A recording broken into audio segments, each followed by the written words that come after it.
facts. Israel will no doubt once again deny and cast aspersions on the information presented by South Africa and provided by the UN and other international actors, including those this court itself has relied on. It will do so while continuing to systematically attack all independent sources of information about what is taking place in Gaza and refuse international investigators and journalists entry into Gaza. Having denied access to Gaza and attempted to discredit all other sources of information, Israel is then free to portray a picture of Gaza radically at odds with all other accounts. Keadaan sidang menjadi memanas ketika di akhir-akhir pidatonya, Tamar Keplan Tergaman diteriaki pembohong oleh seseorang dalam ruangan tersebut. Ia juga menyatakan kepada para hakim ICJ, jika para hakim mengabulkan permintaan Afrika Selatan, maka itu sama saja. Mereka berpihak kepada teroris.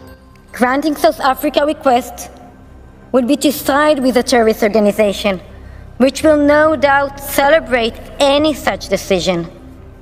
It is to legitimize, protect, and reward Hamas's despicable method of warfare, to enable its heinous crimes to persist, with all the consequences that might follow.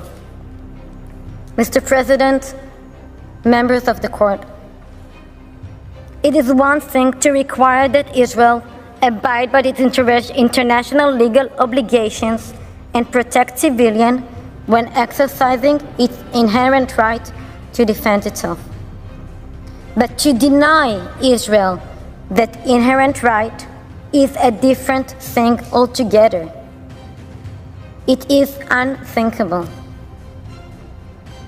Can it really be maintained that if hostages are brutally held captive in Rafah, Israel cannot come to their rescue? Can it really be maintained that if Hamas continues to use Gaza as a launching pad for its indiscriminate attack, Israel cannot defend itself against them? We respectfully submit that international law offers a clear answer to these questions. Mr. President, members of the court, on this basis and in accordance with Article 60, Paragraph 2 of the Rules of Court, I now proceed to read Israel's final submission. The State of Israel requests the court to reject the request for the modification and indication of provisional measures submitted by the Republic of South Africa.